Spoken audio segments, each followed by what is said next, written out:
Bismillahirrahmanirrahim. Alhamdulillahi Rabbil Alameen. Wa afdal salatu wa tammu taslim ala khayril khalq sayyidil mursalin. Sayyidina Muhammadin wa ala alihi wa sahabatihi ajma'in amma ba'd. Fa'udhu billahi minash shaitanir rajim. Wa ma khalaqtul jinna wal insa illa liya'budun. Ma uridu minhum min rizqin wa ma uridu an yut'imun. وقال النبي صلى الله عليه وسلم إنما بعثت لأتمم مكارم الأخلاق وكما قال عليه الصلاة والسلام. My respected brothers and sisters also, do we have? We do, mashallah. So I am very honored and pleased to be here with you all today, albeit you are the original Muslims, I am a new Muslim. And coming from a background that is quite foreign, quite juxtaposed, you might even say, to what we are going to talk about today. So it's been kind of a double journey for me, but it's a continuous journey for all of us. And just as a kind of a disclaimer, the title that Living the Life of the Quran for the youth, I'm also a youth, by the way. We're all young at heart, if not otherwise. So I have, this is a presentation that I had prepared for quite some time ago, and I think it's relevant, even though it has a different basic name, but it's basically the same theme. And a little background about this particular presentation, which actually is, as it's called, an entrance. It's actually a presentation which enters us into a format of a series of various modules of what we call holistic health. After I accepted Islam, the thing is that after becoming Muslim, and obviously coming to the understanding and the acknowledgement that Islam is this whole perfect, total, unadulterated way of life that I had to sort of roam around the world to ultimately find, or I should say Allah subhanahu wa ta'ala found me and brought me to it. But previous to Islam, also I had, very fortunately, beginning with my mother, who was a very amazing individual in many ways. And one of her specialities was she was very concerned with natural living. Natural living. In other words, living how human beings are supposed to live in terms of their eating habits, sleeping habits. We used to live off the land, and we used to eat from the garden next to our house. And interestingly, my mother in the 1960s, she threw the television out of the house. She said, this box is turning my children into vegetables. We eat vegetables. We don't want to be vegetables. So I had a very sort of natural lifestyle previous to Islam. And then after accepting Islam, I found that we Muslims, we have the best of religion, which teaches all of those fundamentals. However, like everything else of our religion, we've kind of wandered far off of the track, right? And as a result of that, we find chronic illness, not only physical illness, spiritual illness, physical illness, emotional illness, a lot of that, intellectual illness, and social illness, huge amounts. And ultimately, environmental illness. The whole planet is suffering as a result of that. So, this concerned me ever since becoming a Muslim, the condition of Muslims in so many ways, but in all of these dimensions. And though my training was, in the specialty of tafsir of Quran and Ulum al-Hadith and these things, and most of my professional career was engaged in teaching in seminaries, Islamic seminaries, to a specialized group of students who would probably amount to 0.001% of the population. So, after quite a few decades, it occurred to me that much, if not all, of what we are studying in our madaris, in our seminaries, which is the total way of life, just as Dr. Israr has mentioned, rahmatullah alayh, and it was lived by the Muslims. You know, think about this. I mentioned this to the students in the university. The Sahaba, radiallahu ta'ala anhum, they are very simple people. Simple and straightforward. And they were, as per conventional terms and understanding, they were unlettered. هو الذي بعث في الأميين رسولا منهم. Ummiyin, meaning basically, ummi comes from and is obviously the mother. So like you came out of your mother's womb, you don't know how to read and write. That was the civilization of Arabia during the time of the Prophet ﷺ. They were a people who they depended upon oral tradition.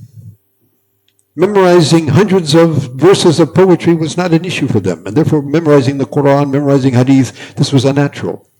But they were not educated in the conventional things, the conventional disciplines, intellectual disciplines, not even in their times. Now, in spite of that, being such a simple people, if you will, unlettered, I would say uneducated, they were highly educated, but not in the disciplines that were conventional at the time.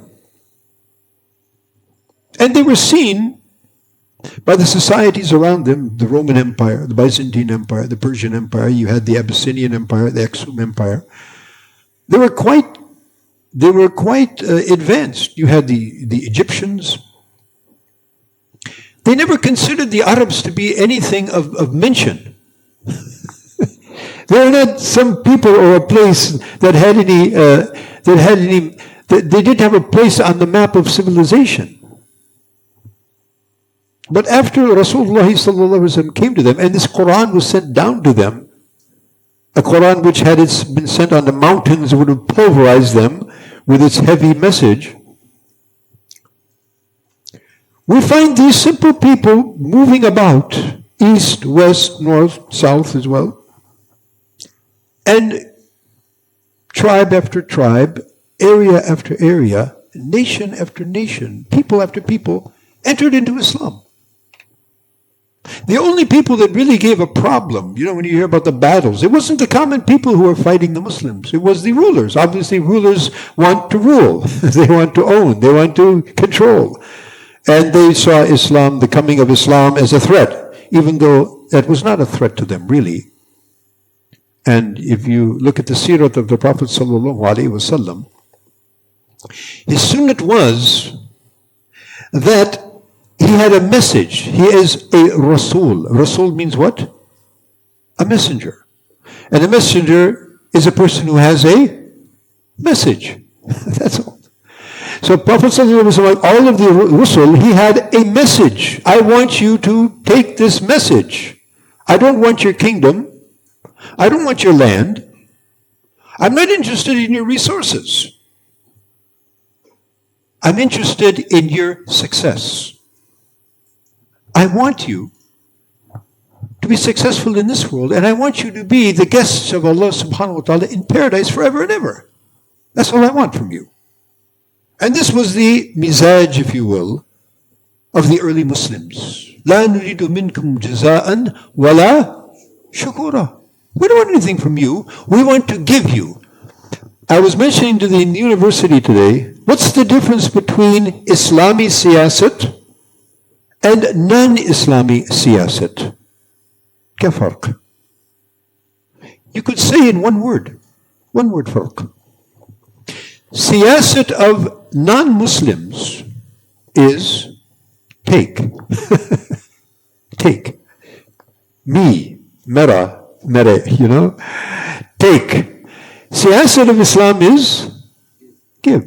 Simple. So everybody loves givers. Nobody likes takers. So if we're here to give, everybody will love us. And everyone will accept us. Except people who think that we're trying to take.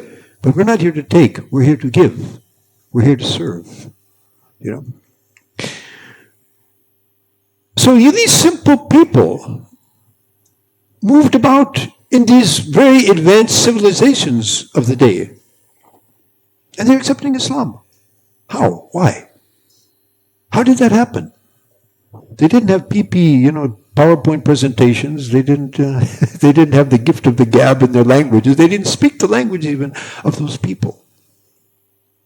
So the question, it's a very important question. How in the world did those nations, within 50 years' time, all entered into Islam? There's a fellow by the name of Arnold. He was one of the mentors of your famous poet Iqbal, and he wrote a book, a very interesting book. If you haven't seen it, it's worth reading. It's called The Preaching of Islam. Now, this fellow Arnold, he was in Oxford. I believe he was in Oxford or Cambridge. I believe Oxford. So it seems as though the way that he writes and the way that he expresses himself, it appears that he must have been a Muslim. He was so positive about Islam, but we don't know for sure that actually he accepted Islam or not. But in any case, this whole book, The Preaching of Islam, the premise of this book was that Islam was not spread by sword. It was spread by two things: dawat and ta'aleem. And he makes a very interesting point. He says, and he gives us historical background for that context, the countries or the societies where the Muslims had military victories, but those military victories were not followed by a comprehensive and effective system of dawat and ta'aleem. Once the Islamic government was gone, Islam was gone. Zabardasti nahi chalte, no? It's not going to stay, it's not sustainable. However, those places where, whether there was a military victory or not, if there was effective dawat and ta'aleem, tarbiyah, that even when communist rulers are over those countries, the people don't leave Islam because they understand what's at stake. They understand what it is to be a Muslim and what is the purpose of life and so forth and so on. So, how did this transformation take place? The transformation took place initially because of the fact that these Sahaba, they were living examples of Islam. They didn't have a lot of literature. They didn't have any literature other than the Quran. And they certainly didn't have literature in the language of the peoples that they interacted with. So what was it that attracted them? Myself, I accepted this when I became a Muslim. I didn't know a single ayat of Quran. I didn't know a single hadith. Nothing. Even people say, well, who was it that didn't? Nobody. There was no single person who told you to say the Shahada. Actually, there was nobody even to do that.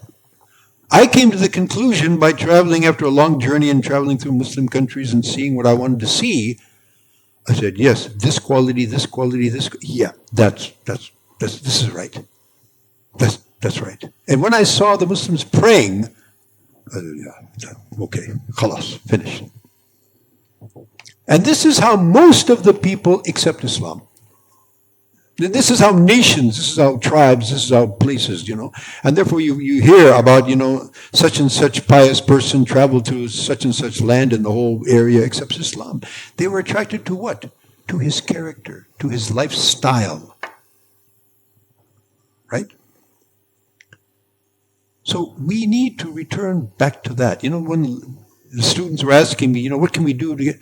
They said, be who you're supposed to be. We've probably heard this. We have this saying now, you hear a lot of this in the West, I don't know, in Pakistan, you hear this, be your best self, the best version of yourself. Have you ever heard that one? The best version of how many versions do you have, by the way? So the best version of ourselves is, لَقَدْ كَانَ لَكُمْ فِي رَسُولِ اللَّهِ أُسْوَةٌ حَسَنَةٌ لِمَنْ كَانَ يَرْجُو اللَّهَ وَالْيَوْمَ الْآخِرِ. So that's what we want to do. We want to become that best version of ourselves, which is the benchmark being Muhammad Rasulullah sallallahu alaihi wasallam, and to aspire to be as close to that as possible. Now that means we have many dimensions that we're going to have to look into and deal with and perhaps transform. So that being the case, I started developing a series of workshops and lectures and things that would be more geared toward the common people, because as I said, in the seminary context, where, for example, we study about agriculture, we have in the books of hadith, in the books of fiqh, we have, musaqat, muzarahat, and all of these things. However, I don't think there was any agriculturist in the class. Okay? So we're learning all of these things about agriculture, but none of us are engaged in agriculture. Now the fellow who is engaged in agriculture, he's not in the class. So the fellow who's actually engaged in the agriculture, he knows nothing about what's going on in the class. And we who are in the class, we don't know anything really about practical agriculture. So what we need to do is we need to connect. Okay? So similarly in the business world, and for that we have, you might like to check that, we have a organization which is known as Urbudia Business Model. And you can perhaps take a note and you can look at that. We have a website. And the whole program is there. It's an open source, if you like. UBM Trust, UBM Trust, TRUST.org. And here we have outlined a whole system of transforming your activities in business, whether it is your administration, your marketing, your supply chain, your IT, whatever it is, whatever operations you have in your business, all of those activities should and can be transformed from an ada ila ibadah, from something that we do that we consider is something of a worldly nature. We can be transformed into an act of worship. We have a saying in Arabic. We say, بِالنِّيَّةِ الصَّالِحَةِ تُقْلَبَ الْعَادَةِ عِبَادَةً. With the proper intention, the common mundane activities of life become an act of worship. And the life of a Muslim is a life of worship. وَمَا خَلَقْتُ الْجِنَّ وَالْإِنسَ إِلَّا لِيَعْبُدُونَ. Okay, so this, we're going to start this presentation with a question that I know you all have the answer, but nevertheless, we're going to ask this question because we need to review it from time to time.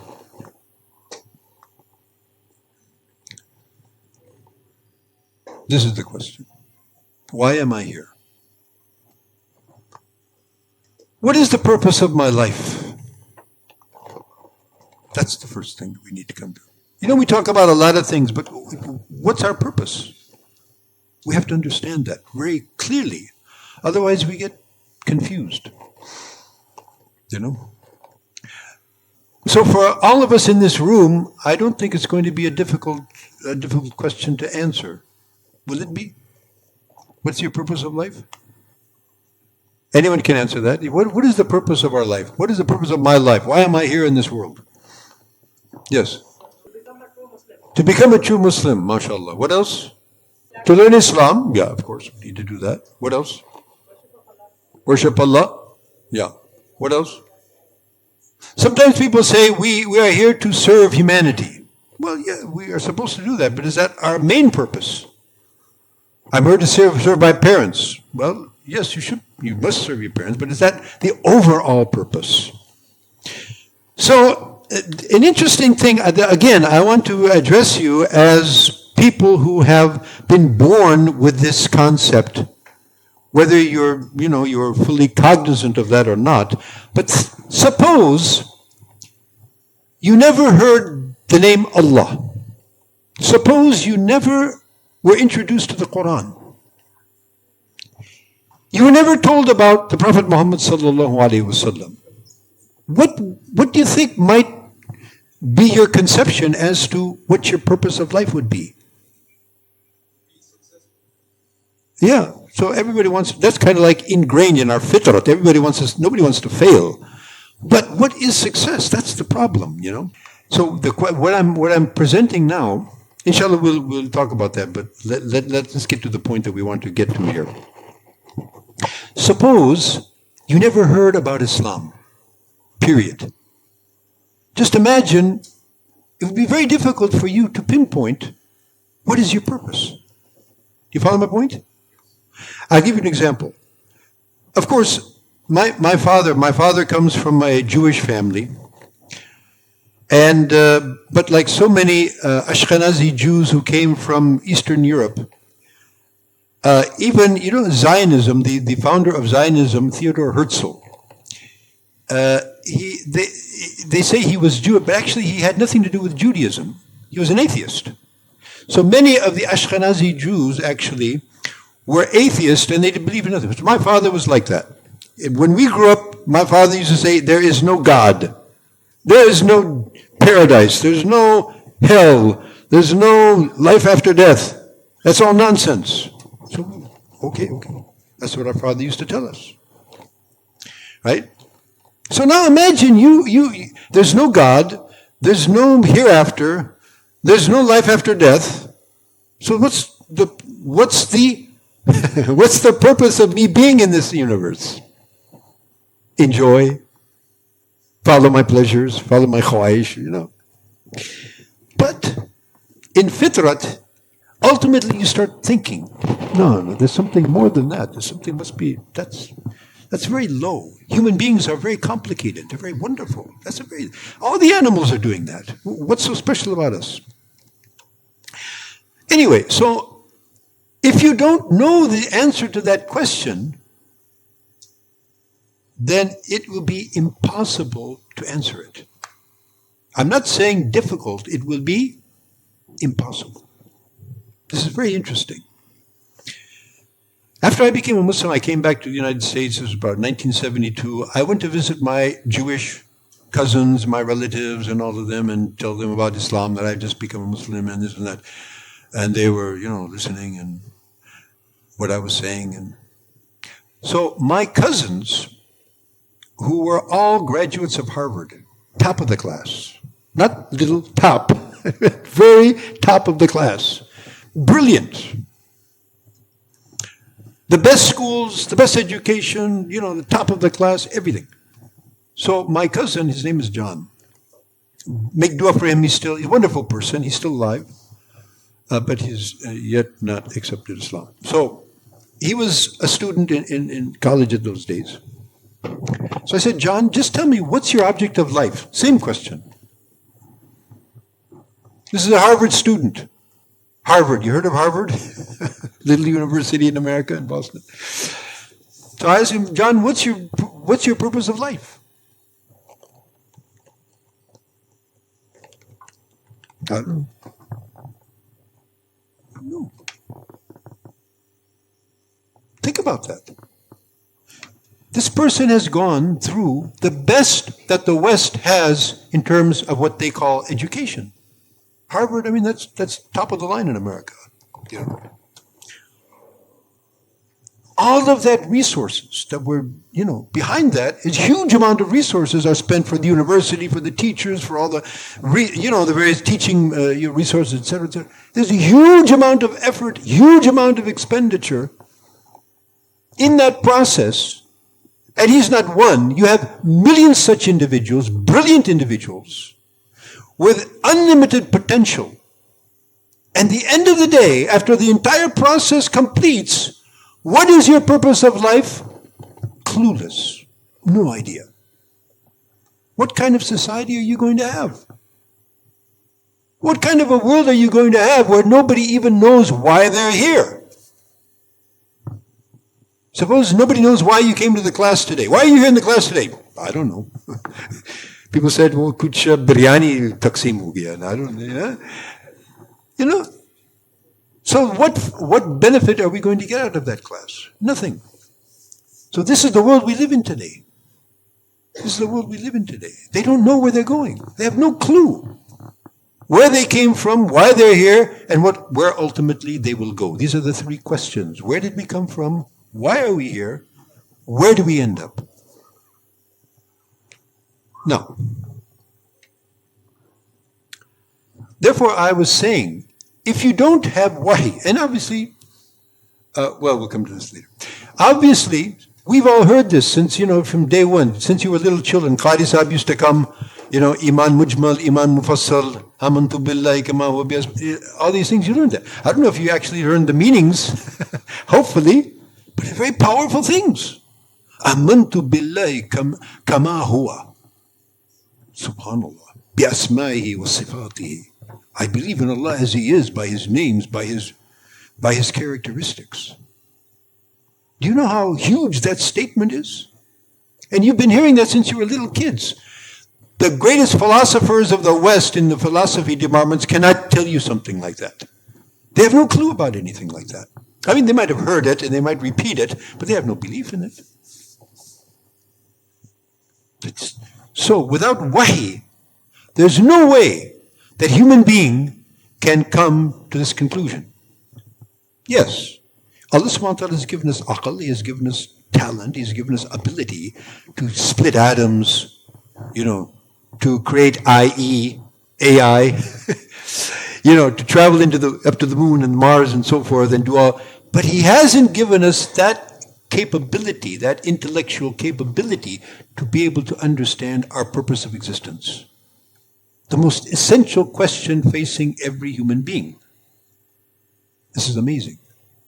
So if anybody would like to know what is the importance of wahi, revelation, with all of its gamut of importances, so many importances, but the most important thing is, first of all, to identify our own purpose of existence, without which it would be impossible for the human mind to come to that conclusion.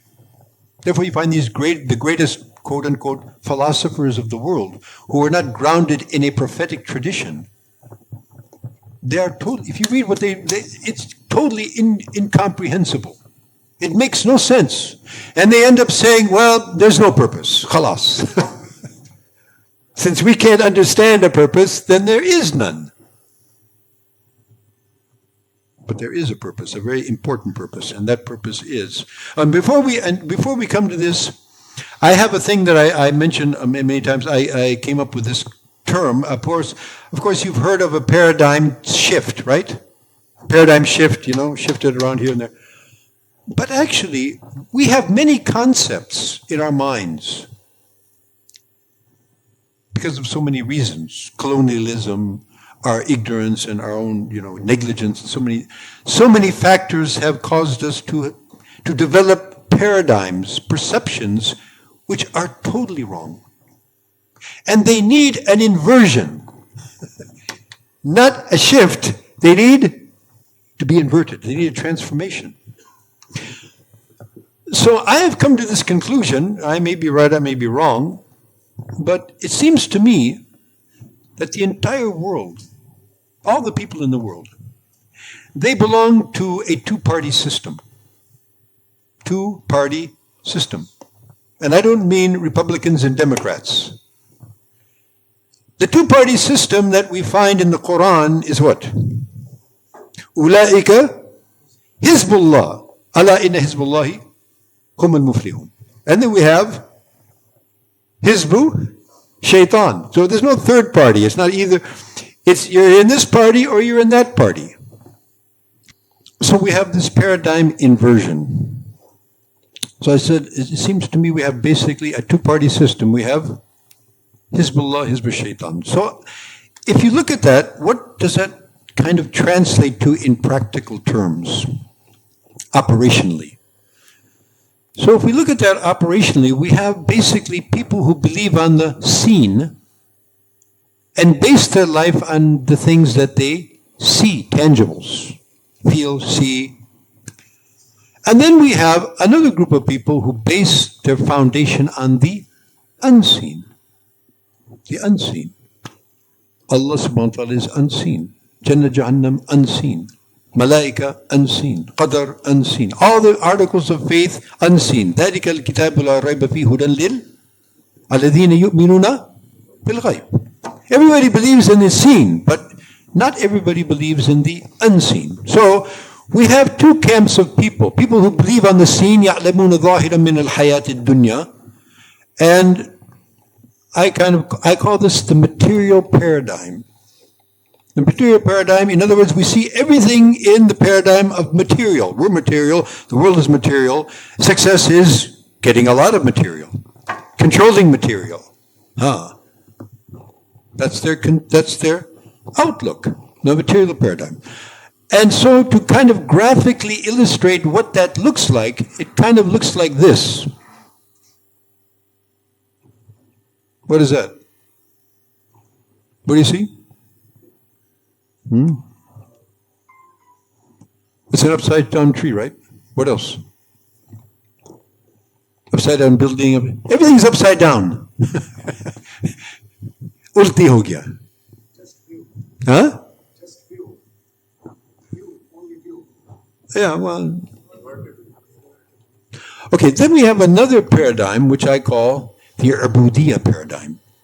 Ubudiyya, somehow or another, I don't know why this is, but Ubudiyya is not a word that is used in the Urdu language, although it's a very important and common word in the Arabic language, Ubudiyya.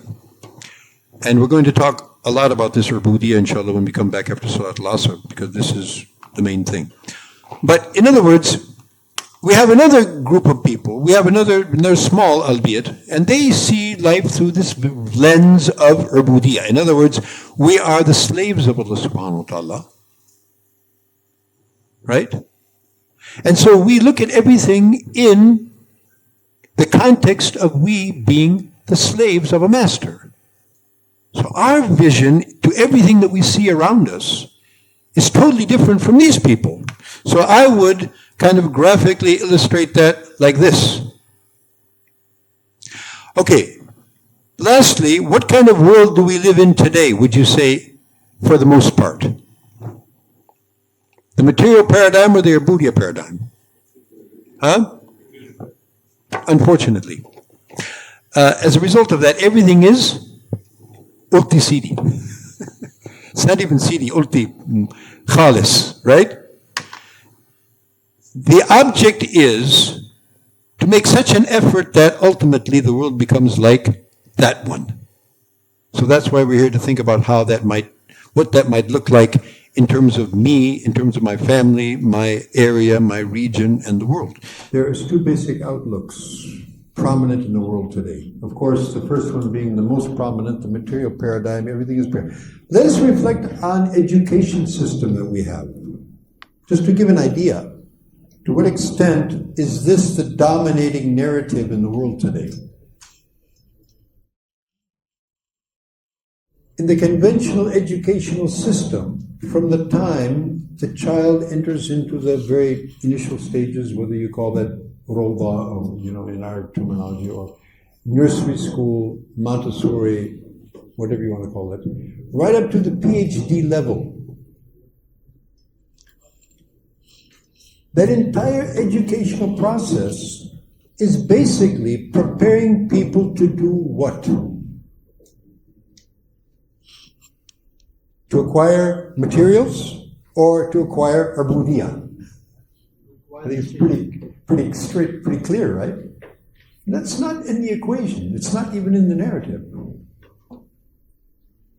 In the field of business, for example, if you ask somebody at Harvard, what's the object of business? What's the overall maqsad?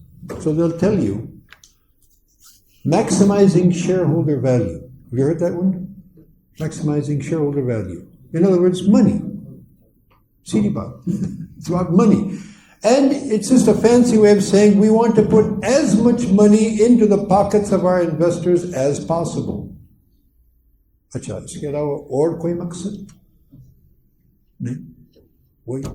Business, dunya. So that's a very, very low maqsad. There's a very interesting study that was done I believe it was in Stanford University. Because people are not happy, right? And when you're not happy, you're going to be very unhappy, and you're going to be very concerned that you're unhappy. So they start a whole departments of happiness studies. happiness studies. How can we become happy? And they came up with this conclusion. This is, they did a very in-depth study, and they looked at what raises levels of happiness and what decreases levels of happiness. And they found out something very interesting. That to the extent that people have a material approach to life, to that extent, their happiness levels decrease. In other words, when the next pleasure, the next khawaish, if you will, and that's the paradox. We're looking to become more desires, fulfilling more, because we want to be more happy. The paradox is you become less happy. And then they found another thing. They found that people who had objectives that were higher than material, they had higher levels of happiness. Well, that's nothing new for us. Because Allah subhanahu wa ta'ala says in the Quran, what? Ala bi dhikrillahi. Simple. One verse solves the issue. Now they've gone on with these, they've spent so much money and undertaken so much effort, and one ayat would solve their problem. I was telling one of the things that really, profoundly shook me up. I was in Morocco, before I became a Muslim. I went to a market, and I saw all these, all the date sellers selling the dates all in one place. I thought, that's very foolish. What's the marketing strategy here? Everybody's in the same place selling the same things with no marketing gimmicks. This doesn't make any sense.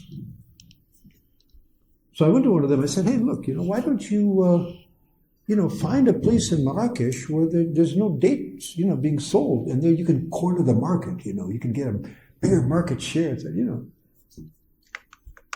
He said, look, if we all sit here together, we spread out in the universe, what Allah wants us to get, we're going to get. I said, wow. That's really profound. You're never going to hear anybody in a philosophy department, in Harvard University talking about that. But the common Muslim, he knows that. وَفِي السَّمَاءِ رِزْقُكُمْ وَمَا تُوعَدُونَ. It's already said, okay, yeah, open it. Nabi sallallahu alayhi wa sallam says, لو أنتم توكلتم على الله حق توكله لرزقكم كما يرزق الطير يغدو خماصا ويروح بطانا. If you would depend on Allah as He has the right to depend upon, because He owns everything is in وَمِنْ شَيْءٍ إِلَّا إِنَّنَا خَزَائِنُ, right? Everything, the treasuries of all things are in the hands of Allah subhanahu wa ta'ala. So if you would depend on Allah as you should depend upon Allah, then Allah will give you the rizq. That is the biggest masala now. The whole world is mutahayyar, right? Rizq. Allah subhanahu wa ta'ala will give you rizq like He gives the birds. They go out in the morning with an empty stomach, and they come back in the night with a full stomach. Who's giving them?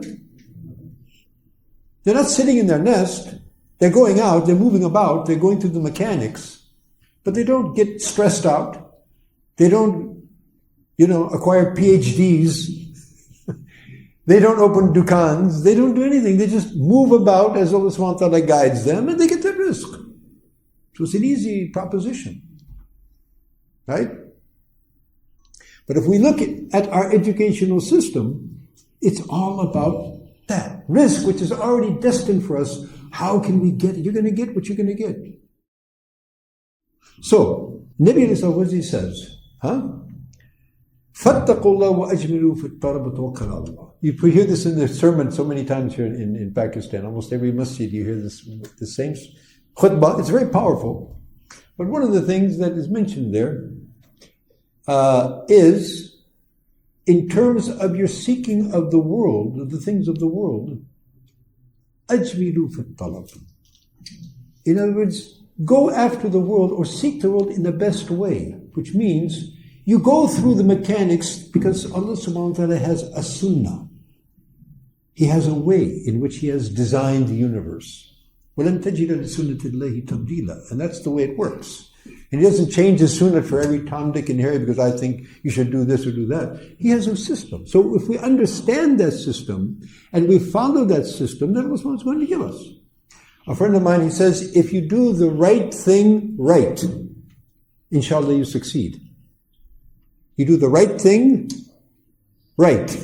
So you have to be doing the right thing, but you have to do the right thing right. If you do the right thing wrong, it's not going to work. If you do the wrong thing right, it's also not going to work. So we have to identify what to do. And Allah subhanahu wa ta'ala is going to take care of us. So the world now is looking at the people of the world are looking at the world that this is a conglomerate of material, and the whole education system is how to deal with this material. Okay? So we have quite a different approach to that. Now, this is the purpose for which we have been created. وَمَا خَلَقْتُ الْجِنَّ وَالْإِنسَ إِلَّا لِيَعْبُدُونَ. I think you've all heard that, right? Every Muslim heard that. But did we reflect on that? What does that mean? إِلَّا لِيَعْبُدُونَ, except for يَعْبُدُونَ. So what is this يَعْبُدُونَ? What does that mean? People generally, if they don't speak the Arabic language, even if they speak the Arabic language and they don't understand the depth, then they will say, well, we've been created for worship. Have you heard that? We've been created for worship. Now this word worship, that's problematic, because what does that mean? You know, like in Hollywood they say, we worship the celebrities. What does that mean? You know, so it's a very undescriptive word. It's not very definitive. Ya'budun is very definitive. Number one, it's not a noun. Worship is a noun, whatever that means. Ya'budun is a verb. And in the Arabic language, it is called fi'l mudari'. Fi'l mudari' means a continuous tense, now and continuously. Okay? So ya'budun, now and continuously, forever. So what is ya'budun? What does this mean? It comes from ibadah. And ibadah comes from being an abd. And what is an abd? Ghulam. Abd, slave. What is a slave? Slave is one who doesn't own anything. Not even himself. Nothing is his. Body belongs to his master. If his master gives him permission to buy and sell, then the proceeds of that business also doesn't belong to the slave, it belongs to the master. So in other words, he doesn't own himself, and nothing that he has under his control belongs to him. It all belongs to his master. So therefore, if he's a good slave, what does he do? He doesn't do anything unless he gets permission from his master. And if he's a runaway slave, a bad slave like us, we just do what we want. That's a bad slave. So ya'budun means, I have not created the jinn and the ins except to be continuously acting like slaves. So first of all, we're going to have to recognize our master. That's the first thing. We don't recognize our master. We think we're our master. It's my body. Have you heard this one? You know, in the West, it's my body. I do with it what I want. You know, have you heard that one? What do you think about that? Is that your body? Whose is it? Right, exactly. Did you know that in your body you have, depending on how big your body is, you have anywhere between 60 and 90 trillion cells. 60 to 90 trillion cells. Can you imagine that? We can't imagine. A trillion, we can't even imagine. A trillion, what does that mean? Now, something even more mind-boggling. They now know that for every one of these 60 to 90 or more or less trillion cells, every one of those cells has an equal number of atoms. In other words, these 60 to 70, 80, 90 trillion cells, each one of these cells has around 60, 70, 80, 90, 100 trillion atoms. So, you think about that. Just think about that, the minute. And then think about the mega, the micro, and then the mega. The mega. 10 billion light years.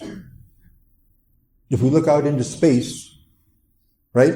Which Allah subhanahu wa ta'ala tells us to do that. إِنَّ فِي خَلْقِ السَّمَوَاتِ وَالْأَرْضِ وَاخْتِلَافِ اللَّيْلِ وَالنَّهَارِ لَآيَاتٍ لِأُولِي الْأَلْبَابِ. Signs. Probably, hundreds of years ago or thousands of years ago, people looked up in the sky maybe a mile or two away. No, that star is maybe perhaps 5 billion light years away. It was already burned up and gone. We're just seeing the light after 5 billion years. And how fast does light travel, by the way? So let's get an idea of what kind of distance we're talking about. Light travels at about 186,000 miles per second. 186,000 miles per second. It's like in a second it can go around the earth around 20 times. Now, in a second it's going such a distance. How far does it go in a minute? Already it's in the millions. Okay, what about an hour? What about for a whole day? How long has light traveled? It's impossible to even think about that. So we're not talking about a day, the distance that light is traveling at that speed. We're talking about a light year. 10 billion of those light years this light is traveling. How far is that? SubhanAllah. In the hadith it is mentioned that, and if you look in the Quran, you see the Quran in several places, it mentions about the Sama Dunya, the lower sky, lowest sky in fact, where you have these nujum, you have these stars and these, these lanterns. So maybe this is just the first, and we know there's sab'a samawat, right? So maybe all these billions of light years of expansiveness that we know about, and maybe much more than that, is only the first sky. After that, a second, a third, a fourth, a fifth, and beyond, and greater than all of that is the Arsh of Allah subhanahu wa ta'ala, His kursi, and then how great is Allah subhanahu wa ta'ala? Of course. The collective consciousness of the universe cannot comprehend an iota of Allah's existence. So, we're supposed to think about that. Now, if we think about that, we start to get an idea who is our master. It's not some fellow who bought us in the market. The master, the creator of that huge universe, macro, micro, the species, everything that you see. That's our master. Allahu Jalla Jalaluhu. Lahu mulku as-samawati wal ard. So if we understand who our master is, now it becomes much easier. So then that concept of it's my body, what do you mean your body? Did you create a single cell out of those trillion cells? Are you sustaining any of those cells? You put food in your mouth, after that, aap to farigh ho gaya. You have nothing to do with it. Now think about this. Subhanallah.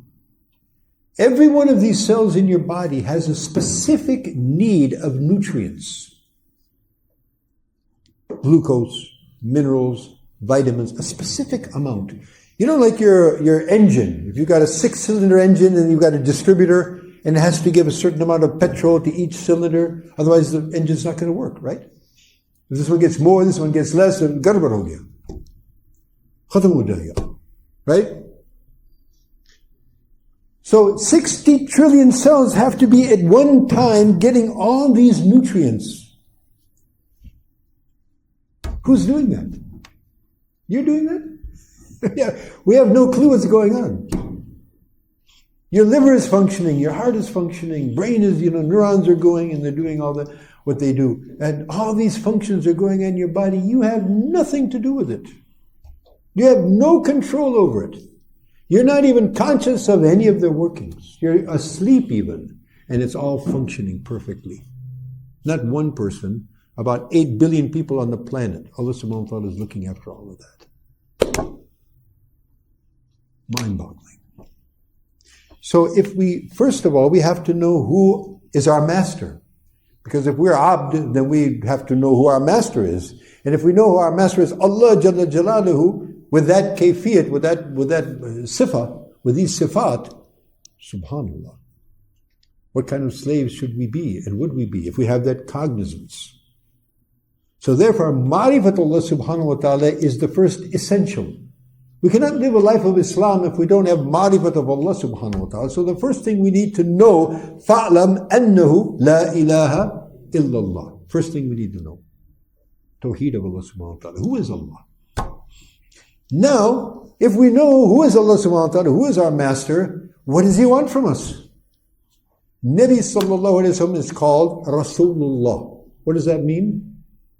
Messenger of Allah. A messenger has a message. What is the message? The Quran. So Nabi alayhi salatu wasalam was a messenger. His message was the Quran, and the explanation of that Quran was his life.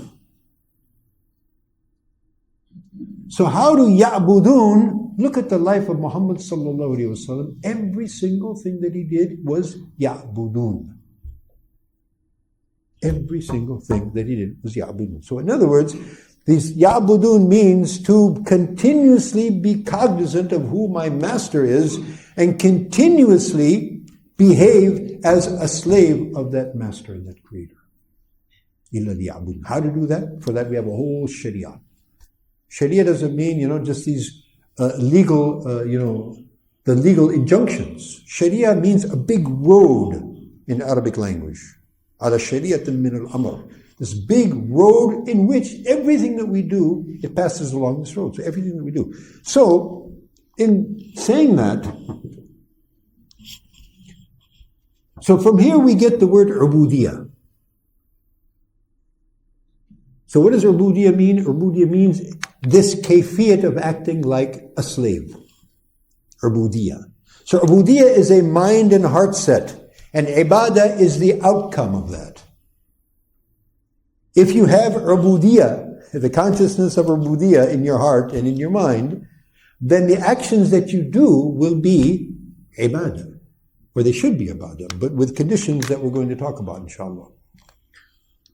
So basically, ubudiyah is Allah subhanahu wa ta'ala's obedience and servitude out of His love and reverence. What is you have to, and when is you want to? Very unfortunately for many of us, okay, it's time for salat. We have to make salat.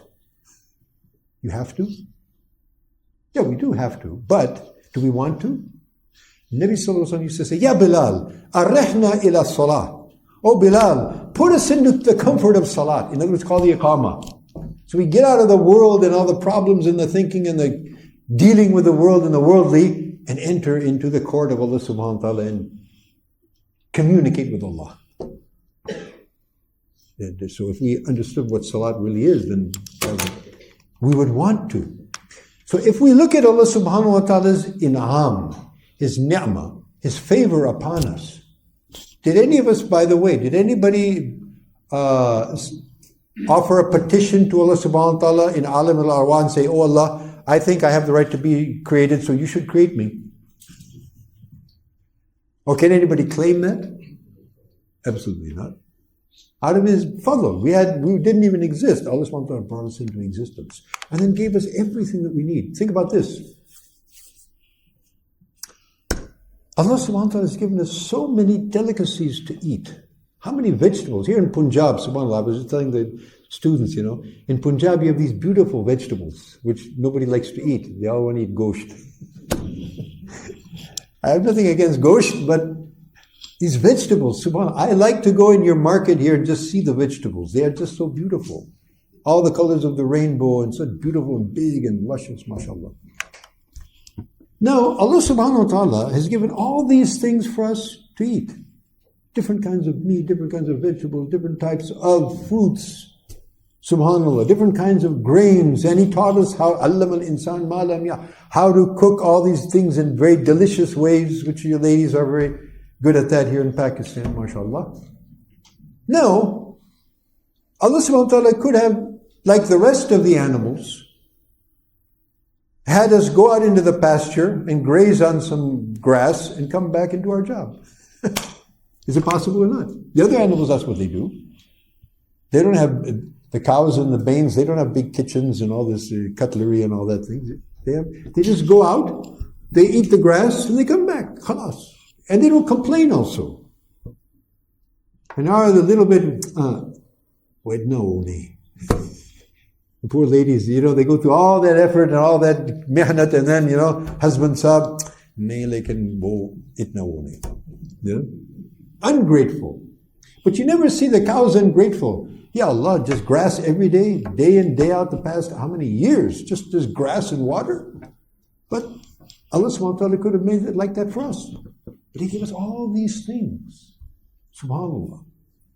Gave us families, gave us livelihoods, In ta'uddu ni'matullah, la tuhsuha. The computers of the world cannot count the ni'mah that any one human being enjoys at any moment of his existence. And yet we're so ungrateful, But, so if we look at that, if we think about the ni'mat of Allah, and this is another thing that we should reflect all the time. May Allah give me and all of us tawfiq. Look at this ni'mat, the ni'mat of being here with you all and having the opportunity to discuss this. A couple of years ago, we were in Uzbekistan. In Uzbekistan, during the communist occupation, if you did something that looked like you want to do something Islamic, you could be executed on the spot. Like dhabiha. You want to slaughter like a Muslim? Executed. The students with their teachers used to hide under the ground. That's where the dars used to go on. And mashallah, even until now, we have a father of Quran, and we have the students used to take the copy of their teacher and write it by hand, like in the old days. This is very recently. And if the police, the intelligence found out that there's somebody learning and teaching Quran or Islamic knowledge, they would be executed on the spot. No questions asked. SubhanAllah. And we saw these people, mashallah. They have, the common people don't know anything about Islam except that we're Muslims. SubhanAllah. It was amazing, mashallah. And we can do everything. We sit, and we have dars, and we have madaris, and we have hibs, and we have this and that, and so many. All these ni'mat. So if we think about all the ni'mat that Allah has given us, so we say, why should we not? How can we possibly not worship Allah subhanahu wa ta'ala and devote our lives to Him? He's given us everything. And He wants to give us even more, which no eye has seen, no ear has heard, nobody can even imagine, forever and ever and ever in paradise, if we just live a little bit like this, according to His system. Amazing. So Ubudiyya is Allah subhanahu wa ta'ala is obeying, understanding that we're slaves, and then obeying Him and serving Him because we love and revere Him. He is our muhsin, our true muhsin. He's given us everything. May Allah give us all tawfiq. So, this Ubudiyya, there's three terms that all of you know, we all say, but we want to ensure that we actually know what we're saying. For example, Islam. What does it mean, Islam? Submission. So it's not a philosophy, it's not a theology, it's not religion. I don't even know what that means, religion. It is a kayfiyat, if you understand. Islam, submission. Submission is not a philosophy, it's an action. It's a state of mind and heart. So Islam means submission, right? Submission to who? To Allah subhanahu wa ta'ala. Okay, if that's the case, then what is a Muslim? Huh? The one who submits? Exactly. Because this is ism file. You in Urdu also ism file, right? You say that? Present active participle. So he's the one that submits. So it's not like, okay, what are you? Oh, there's my CNIC, Diyanat Muslim. No. Muslim is not here. Muslim is here. So a person who is actively, consciously submitting to Allah, he's a Muslim. He's actually a Muslim. I said, we have a problem here though. Suppose we have people that they don't do what they're supposed to do. We say we're Muslims, but we don't really submit. We don't really do what we're supposed to do. Maybe some things we do, some things we don't. Maybe almost nothing we do. So can we say he's not a Muslim? No, you're not doing this, you're not a Muslim. Chop his head. Khalas. Is that possible? No. So we have to understand, submission, it has lowest degree and it has highest degree. Lowest degree of submission is to say this kalima and believe it. La ilaha illallah Muhammadur Rasulullah. I believe this. Okay, you're in. You've entered.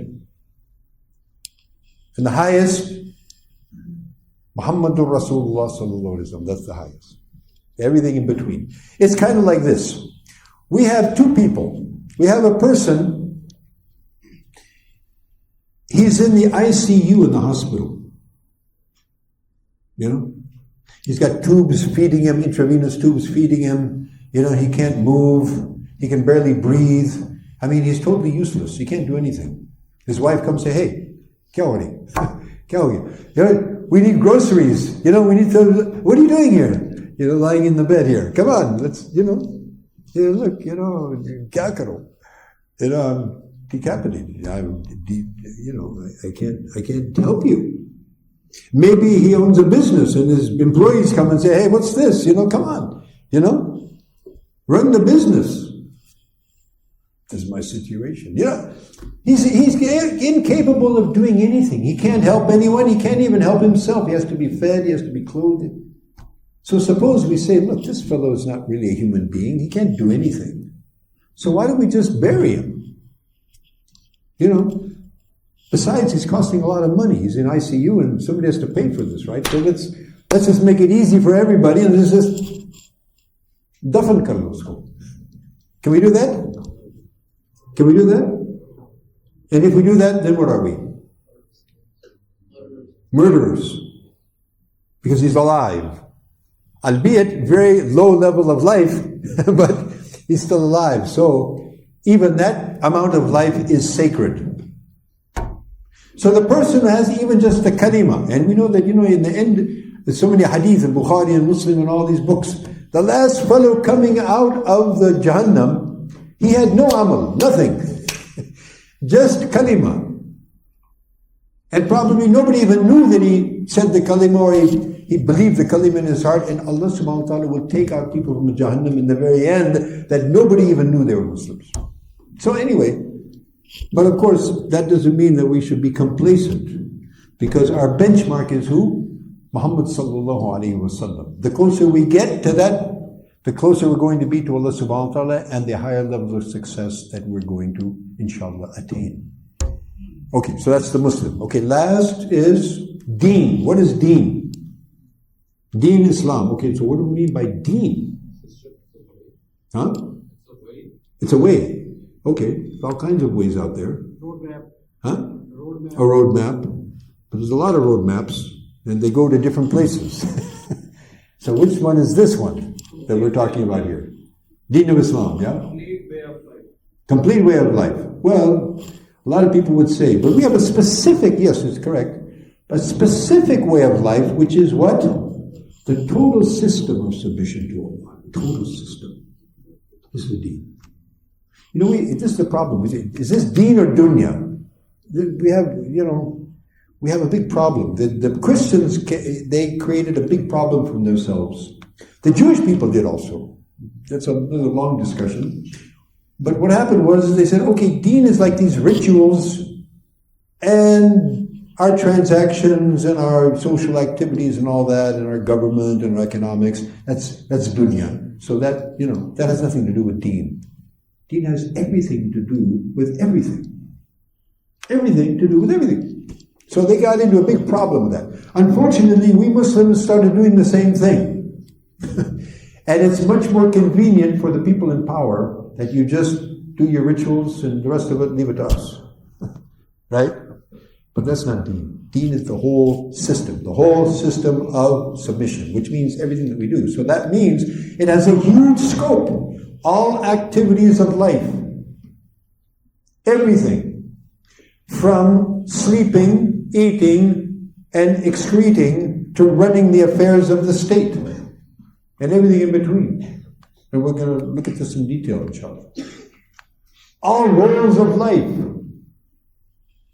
So the fact that you are, you know, you invite people to Allah, or you teach the deen, but you have a business and all that is supposed to be part of deen. All of that. All your roles. You're a father, you're a husband, you're a son, you're a neighbor, you're a worker, you're an employee, whatever role you have in life, Deen is going to give you the basic structure of how to do that. In a way in which it will be ubudiyya lillah. It will be an act of worship. It will be an act of submission and service to Allah subhanahu wa ta'ala. Now the trick is, particularly when we're talking about roles, because we have all these different roles in life, particularly in the 21st century, it gets very complicated. So, balance. Usually when we have somebody stellar, like for example, in show business, in my previous life, the paradox of celebrities, this is almost always, very seldom would you find otherwise, but you generally find these celebrities. They're on stage and everybody's wow, wow, wow, right? But if you look at their personal life, it's a disaster. Therefore, they can't keep a marriage, they can't keep a relation with their children, they don't have a relation with their relatives. It's just a mess. This is part of the reason why I left that. I said, no, this is crazy. This is not how human beings are supposed to live. So after seeing this kind of thing. So also, if you see somebody really, really successful in business or in sports, so that role, mashallah, and all the other roles, no, that's not Islam. If you see Rasulullah sallallahu alaihi wasallam, لَقَدْ كَانَ لَكُمْ فِي رَسُولِ اللَّهِ أُسْوَةٌ حَسَنَةٌ. You have in the example of the Prophet sallallahu alaihi wasallam the best example. Now the question comes, example of what? Because it's not mentioned in the Quran. So example of what? Of everything.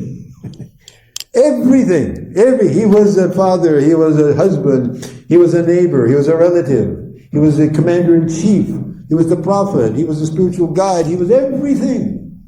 And he did all those things. And if you look at his life, a day in the life of the Prophet was a very, very unstressy, unless it was in the battle, but otherwise it was a very balanced, very beautiful, very stressless, seamless, beautiful way of life. But he was doing all those things. SubhanAllah. It's amazing. Now think about this. How many of you are married? Who's married? Raise your hand. Okay. The rest of you, inshallah. You're also married? Inshallah. How many wives do you have? Probably one. Okay, how many of you, with your one wife, have are pretty certain that if we send a questionnaire to your wives for rating your husband from 1 to 10, how many think that you're going to get a 10 from your wives? Oh yeah? MashaAllah. Huh? I have a small hand. You'll get a 1? No, I'm just saying I'm not sure about it, but I'm... You're hoping. Yes. She's MashaAllah, a good wife, MashaAllah. Well, I can't say that I would assume that, because I know I'm not that perfect husband, but I think most of us are probably, if we're honest, we probably doubt that if our ladies are going to be honest, do we really deserve a 10 rating? Probably not. Now, think about this. The Prophet ﷺ had 9 wives in one time. That was particular for him. Now, if we had sent that questionnaire to those 9 wives, how do you rate your husband? Huh? They said, only 10? Can we add another 0? SubhanAllah. 9 wives. Now, how difficult it is to be a good husband for 1. How are you going to be a good husband for 9? And be the chief of the commander-in-chief, the head of state, all those other roles. It's unbelievable. It's mind-boggling. But we see, even with those 9 wives looking after them and his children, all these other roles were kept in balance. And so beautifully and organically, it's just amazing. So therefore, it's critical for every Muslim to study the seerah of the Prophet ﷺ and his companions, the Sahaba, the Sahabiyat, and those early generations, because their lifestyle, subhanAllah. And we are the most in need in the 21st century because we are so far away from anything natural. I mean, human beings are becoming obsolete, folks. AI is like taking over everything. Pretty soon nobody's going to have a job. You're going to have a computer doing everything that you do. So we have become, subhuman. So we need to become more and more human. How do we do that? By connecting with the seerah of the best human who ever came in this world. Sallallahu Alaihi Wasallam. Okay. Now, so here's another, you could say, an operational application of Ubudiyya. That's another definition, if you like, of deen. Okay, here, and we're going to, Allah subhanahu wa ta'ala mentions in Surah Ibrahim a very important parable. And along with this parable, there's also a very important ayat that I'm going to also attach to this parable. So we want to contemplate, we're going to do a little exercise here. أعوذ بالله من الشيطان الرجيم ألم تر كيف ضرب الله مثلا كلمة طيبة كشجرة طيبة أصلها ثابت وفرعها في السماء. Did you not see how Allah subhanahu wa ta'ala has sent forth a parable? A goodly saying is a goodly tree. The goodly saying here is actually the kalima. La ilaha illallah Muhammadur Rasulullah. As a goodly tree. So this kalima, when it's inside the Muslim and it's active, it's doing what it's supposed to be doing, like we mentioned earlier, ubudiyya. So this is what we get. كَشَجَرَةٍ طَيِّبَةٍ أَصْلُهَا ثَابِتٌ وَفَرُهَا فِي السَّمَاءِ. Its root is set firm, its branches in the sky. تُؤْتِي أُكْلَهَا كُلَّ حِينٍ بِإِذْنِ رَبِّهَا, bringing forth its fruit at all times by the leave of its Lord. وَاللَّهُ وَيَضْرِبُ اللَّهُ الْأَمْثَالَ لِلنَّاسِ لَعَلَّهُمْ يَتَذَكَّرُونَ. Allah subhanahu wa ta'ala sets forth parables for the people that they perchance may reflect. They will think about it.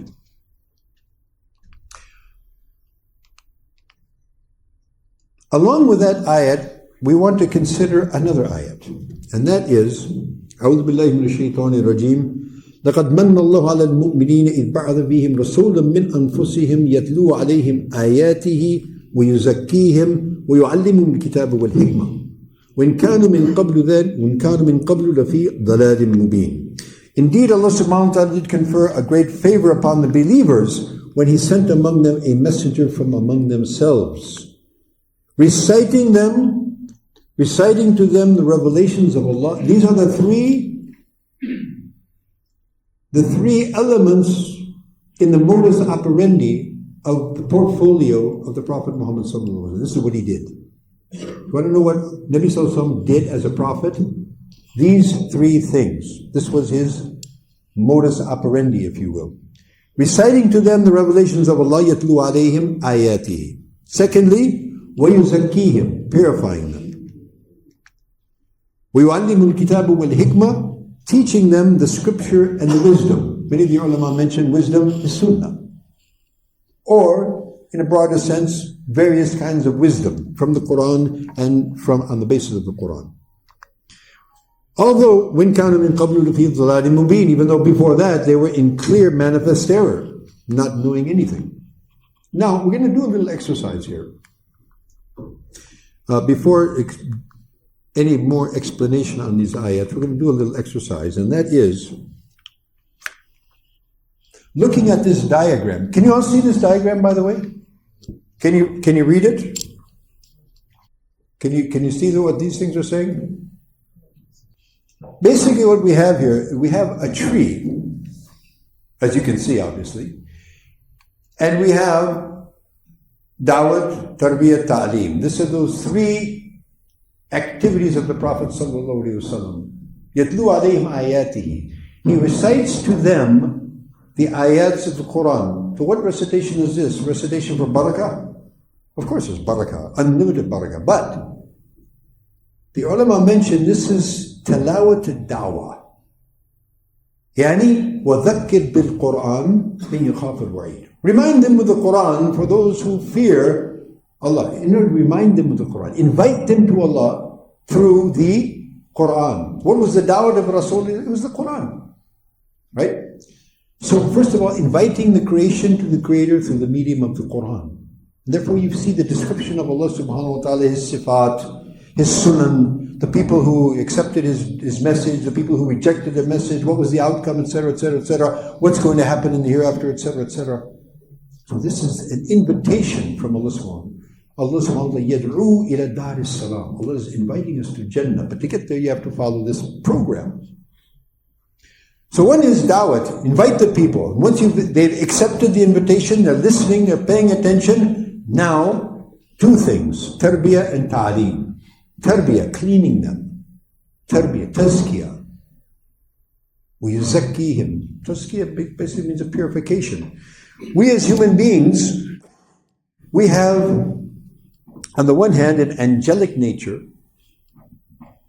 by virtue of this ruh and some of the fitrah that Allah subhanahu wa ta'ala has placed in it, which is connected, above. But we also have animalistic tendencies. We're like other animals as well. We have animalistic nature as well. Now, if the animalistic nature and qualities overpower the human being like we see today, you have a bunch of jungly creatures walking about on the earth, which is what we have today. Leaders on down. In fact, the animals of the jungle are probably sharamari, ye kya karte insaan. So, these qualities have to be purified. There's a tazkiyah. When we hear about tazkiyah, and suluk, this is what that's all about. Purifying the soul, purifying the nafs. The bad characteristics, cleaning them, replacing them with beautiful characteristics. Imani sifat, love of Allah, love of His Rasul, love of the hereafter, humility, generosity, courage, etc., etc. So, refining the qualities, if you will, of the human being. And then ta'aleem. Teaching them the do's and the don'ts, the nuts and the bolts of the religion. The problem that we have today is we don't pay attention to da'wat and we don't pay attention to tarbiyah, and we go right straight to ta'aleem and expect everybody to follow all of this ta'aleem. And they don't. Because there's a reason. And I want you to figure that out by this diagram. So through this diagram, we have these three elements, right? We have these three elements. Okay, here it says fikr, Ma'rifah, Iman, Yaqeen, Ikhlas, Nasiha, Sharia, Sunnah, and then Ubudiyah. Okay? Now here we have ibadat. We have salat, we have som, zakat, hajj, and all these other forms of ibadat, dua, sadaqah, nawafil, etc. Then we have muamalat. Buying, selling, transactions, etc. We have akhlaq, character. I've just mentioned a few of these, like patience, discipline, benevolence, humility. Some things of muamalat, like, for example, fairness, equality, right?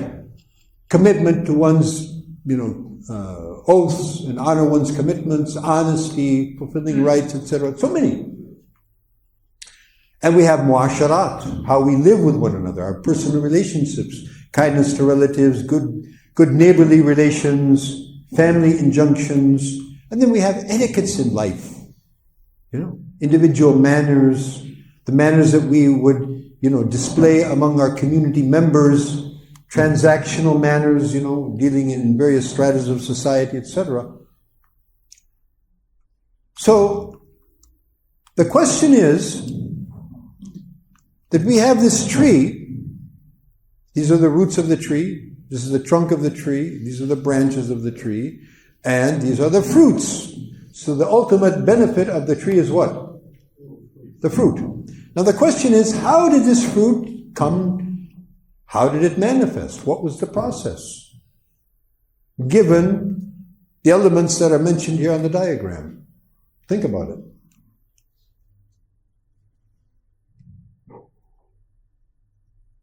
How did this tree come to bear fruit? Well, like everything else, first of all, any living being needs sustenance. The sustenance of this tree is what? Dawat, Tarbiyah, Ta'aleem. When you have Dawat, Tarbiyah, Ta'aleem, you could say these are like the macronutrients. And by the way, all plants have 3 macronutrients that they need. Any biology people here? Yeah? What are the 3 macronutrients for plants? Plants. 3 macronutrients. Nitrogen? Huh? Nitrogen and calcium, right? Huh? Phosphorus. 3 macronutrients all trees need. But this tree, its macronutrients are Dawat, Tarbiyah, Ta'aleem. It also has 3. We also have 3 macronutrients, human beings. What are they? Protein, carbohydrate, fats. Right. We get plenty of that here in Pakistan. But the thing is that there's good carbohydrates and bad ones. There's good fats and bad fats. That's another, we won't talk about that today, maybe another time. So we've got this tree, we've got these macronutrients going into the roots and feeding this tree. The first thing that happens, by the way, prophets, when they start their process of inviting people, bringing people to the deen, what do they start with? They start with dawat, ta'aleem, tarbiyah, what? Dawat. You have to invite somebody, if he accepts your dawat, then you continue the process. And then tarbiyah, and then ta'aleem. As I mentioned, this is a big problem. We find this in our religious institutions. We have all this ta'aleem going on, all this, halal, haram, do's, don'ts, all these concepts. But amal is both come. Why? Because these 2 elements are lacking. If you look at the way the Prophet ﷺ used to teach, look at the Quran itself. Is Quran a book of legislature? Do this, do that, do this, do that, don't do that, do that. Targheeb, targheeb, hukam. Targheeb, targheeb, hukam. Targheeb, targheeb, hukam. That's how it works. Allah subhanahu wa ta'ala gives us targheeb, tells us about Jannah, tells us about Jahannam. You look at talaq, ahkam al-talaq, and you see in the middle of the ahkam al-talaq, the hukam of establishing salat. So what does salat have to do with talaq? Well, if you're praying like you should be praying, probably you wouldn't need to have a talaq. Right? So all of these things are interconnected. So, when dawat starts, the first thing that happens, people start to think. Without dawat, people are thinking about their bellies, they're thinking about below the belly and, just having a good time. So once there's dawat, there's Allah, look at the ni'mat, He gave you life, He's going to take away your life, you're going to be risen, you're going to stand in front of Him, subhanallah. I have to think about that. And if we continue this dawat, and we continue, this dawat towards Allah, we start looking around us, and wow. And we start understanding, yes, there's a creator that runs all of this creation. And this process continues, that turns into iman. That iman turns into yaqeen, it gets really strong. And then, I put here ikhlas. Sincerity. Ikhlas is not simple. Ikhlas is not a thing, we give a presentation, all of a sudden, I understand, now I'm going to be mukhlis.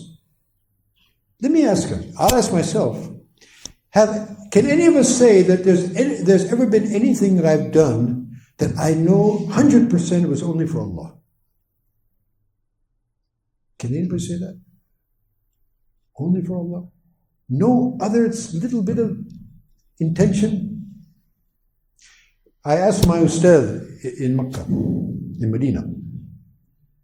I said, Shaykh, how do we get ikhlas? He said, you better ask somebody who has it. Who can say? It's very difficult. Mushkil. So therefore, without this process, it's very difficult to be a mukhlis. We have to have a very, very, very strong connection with Allah and consciousness of Allah subhanahu wa ta'ala, and not conscious of the people and what they think and very difficult maqam. So it requires a lot of effort, a lot of dawat, tarbiyah, ta'aleem, mujahada. And then we see nasiha. Now, nasiha, it's a very big word in the Arabic language. Ad-deen an-nasiha. In fact, the whole deen is nasiha. Liman ya Rasulullah? Lillahi, wa li kitabihi, wa li rasulihi, وَلِأَئِمَّةِ الْمُسْلِمِينَ وَعَامَّتِهِمْ. So basically, nasiha is, as they say in Arabic, إِرَادَةَ الْخَيْرِ لِلْمَنْسُوحِ لَهُ. To have the wish of good for the one whom you're advising. This is called nasihat dedo. Right? What do you mean? Give him a good advice. So what does that mean? In other words, give him advice that you would think is going to be helpful for him. Now, taking in a bigger context, nasiha, in other words, having nasiha for people, for everybody, having the good wish, khair khwai as you say, for the people.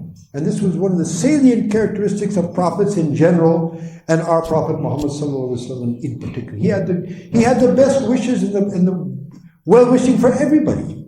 Abu Jahl even. He wanted Abu Jahl to go to Jannah. Why should he go to the hellfire? Go to Jannah. Just believe in me. Follow what I'm telling you. Go to Jannah. Why do you want to go to hell?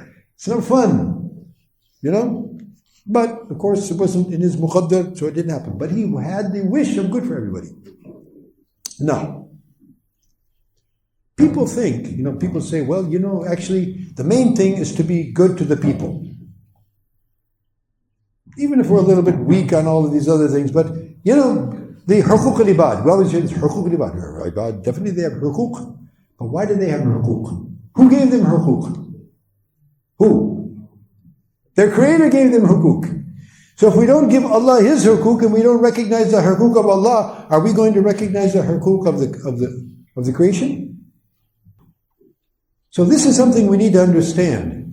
Nobody is going to be mukhlis to the creation unless they're mukhlis to Allah. There'll be some there's going to be some gargar. The only people who are going to be really, that's why, we Muslims, may Allah give us hidayah. Like in America, we're all following these elections. Do you think anybody who's going to be elected into the US government is going to care anything about Muslims? Why should they? Why would they? Why would they care about anybody? It's amazing now. In the United States, they don't care about anything. I mean, if you're following the news, it's amazing. They don't even care about their own country. They could care less. Why? Because if you don't believe in Allah, you don't believe in accountability in front of Allah, then why should you do anything except for yourself? The only way you're going to be good to people is when you believe that Allah wants you to and He's going to hold you account for that. If not, forget it. It's never going to work. And we Muslims are always like, well, get this person in power, or let's have these people. They're never going to help you. They're going to help themselves. That's the thing. Allah waliyul ladina amanu. Allah is our wali. وَمَن يَتَوَلَّ اللَّهُ وَرَسُولُهُ وَالَّذِينَ آمَنُوا فَإِنَّ حِزْبَ اللَّهِ هُمُ الْغَالِبُونَ. These are our friends. So, this is good. We're going to get this how? This process has to continue. If this process doesn't keep this tree doesn't get these nutrients, is the tree going to grow? No. You're not going to get all of this. Then I put Sharia, then I put Sunnah. This is very important. When I first came to Pakistan, 1985, I think. I'd been here earlier than that, but I came to teach in 1985. So my colleague said, look, we're having a tanfeed al-Sharia tahriq, and we want you to help us in that. I said, that's wonderful, but who do you want to tanfeez it on? You want to tanfeez it on the people? So the people, they don't want to listen to it. They don't want to hear it. We have to prepare the people to accept it. We can do all the tanfeez we want, but they don't want to accept it. We have a saying in America. We say you can take the horse to the water, but you can't make him drink. Bacha, you can try to force him on. His mothers are trying to force the food down. He doesn't want to eat, forget it. He's not going to eat. Very interesting. You look at the system that Nabi Sallallahu Alaihi Wasallam did. I'll give you an example. In 1920s, in the United States, we had a thing called the prohibition. So what that was it was a good idea. They came to the conclusion that alcohol is bad. It took them a long time to figure that out. We knew that quite a long time. But they figured out that alcohol is very bad for society, so we're going to forbid it. We're going to make it haram. The problem was, they didn't do any of this. They just said, hukam, khalas, haram, khatam. And you know what happened? You think people stopped drinking alcohol? No, they didn't stop. They weren't ready to stop. They had no intention of stopping. So what did they do? They started making it in their houses under the ground. That's where the mafia started. Y'all heard of the mafia? You know where that started? That's how it started. By a proper legislation applied improperly. It was right legislation. It was correct. Yeah, absolutely, you should. But when the people are not ready to do that, it's not going to work. Sorry. So what they did? Now the Italians, Badi Hoshiar, they know how to make all this alcohol. So all those Italian families started making it and selling it, and they got big, and then they started fighting with each other. In America, it was like, it was a war zone, really. It was called the Roaring Twenties, machine gun fire, and all these families were killing each other. Finally, the government said, wait a minute, this is too much. Let's put it back the way it was. But already these mafias were making, these guys were making millions and millions of dollars. They said, okay, we can't do it in alcohol, alcohol, so we'll start selling drugs, pornography. All those things are run by these guys. And how did those groups start? By a right legislation wrongly implemented. The same legislation was implemented in Medina Munawwara. Did it work or not? Perfectly. Why? SubhanAllah. Because before the implementation of that legislation, all this was going on for a decade, more than a decade. All of this happened in Medina. None of those halal, haram and all that came in Medina, none of that in Makkah. And the tougher it was, the later it came in the Madani period. So when this hukum came, إِنَّمَا الْخَمْرُ وَالْمَيْسِرُ وَالْأَنْصَابُ رِجْسٌ مِنْ عَمَلِ الشَّيْطَانِ فَاجْتَنِبُوهُ. Leave it. The fellow who had it in his mouth, he spit it out. The fellow who had it in his hand, he threw it. The fellow who had it in his house, he threw it in the street. The streets of Medina were flowing with wine. Wine, let me tell you something. Wine in Arab civilization was more than your chai. They had names for all the times of the day, the drink. In the morning, they would start their morning. We start with coffee. They would start with wine. Sabur, they used to call it. But when the hukum came, and the hukum didn't come one time. First of all, it was in stages. We call it tadrij fit tashriya. So they're very interesting, but we don't have time for that. But it's very interesting how that went. Very interesting events also. But you can look in books of Sirah and find that. The point being that with all of this going on, da'wat, ta'lim, tarbiyah, and we have this process, and people become slaves of Allah subhanahu wa ta'ala, they start understanding ubudiyah. وَمَا خَلَقْتُ الْجِنَّ وَالْإِنسَ إِلَّا لِيَعْبُدُونَ. Now they're able to do all these things. And when the Sharia comes, it's not they have to do it, they want to do it. A woman comes to Rasulullah sallallahu alaihi wasallam, Ya Rasulullah, tahirni. O Prophet of Allah, clean me. Kya matlab? She said, I've committed adultery and I want to be clean from that sin. Prophet sallallahu alaihi wasallam doesn't want to deal with this. The mizaj of Islam, listen to this is very important. Mizaj of Islam is not going around tajassus, wala tajassusu. He's doing this, he's doing that, check their phones. What people do in their houses, in their rooms, that's between them and Allah. Don't go around trying to bust everybody. Okay, I just want to finish this one. Okay, so what happens was, the Prophet ﷺ tells her, probably you just did this or that, you didn't really do that. No. Ya Rasulullah, I'm pregnant from that. Now, once the hukum comes to the hakim, you can't say, okay, presidential pardon, khalas, chalo, no pardon. The Prophet said, okay, go, let the child come and then we'll see. And probably the Prophet says, okay, she's going to go and we won't see her again and she'll do tawbah, istighfar, that'll be sufficient. She comes back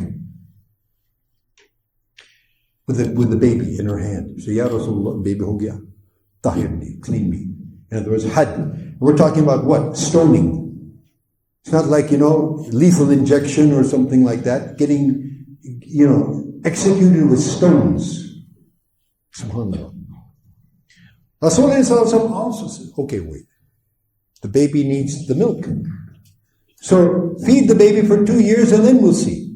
Again, hopefully she's not going to come back. She's going to do Tawbah Istighfar and we won't have to deal with this. She comes back with the baby and the baby has a piece of bread in his hand and he's eating. Ya Rasulullah. Now, Prophet ﷺ has no alternative. You can't say, well, okay, no, Sharia, khalas. She's stoned. Among the people who stoned that woman was Khalid bin Walid, radiallahu ta'ala anhu, Saifullah. So some of the blood from that woman splashed upon him and he started cursing that woman. Nabi Sallallahu Alaihi Wasallam was very angry. Keep quiet, Khalid. This woman has made a tawbah. If that tawbah was spread out over the whole of Medina, it would have been sufficient for everyone. The point is, what caused that woman to come? She could have just kept quiet. Nobody would have. Because this process created in these people ubudiyah, this slavery that they were not ready to live with themselves with the stain of sin on themselves. They wanted to meet Allah pure of sin. So this is what we're inviting toward. So anyway, there's a lot more that we can talk about, and we have more. لِكُلِّ أَجْرٍ kitab. If there's some questions up to this point, but this is the main thing that I really wanted to focus on today. And if we can learn, if we go through this process, we would be living, as you have mentioned earlier, living that life of Quran, because this is what the Quran is telling us to do, in a nutshell.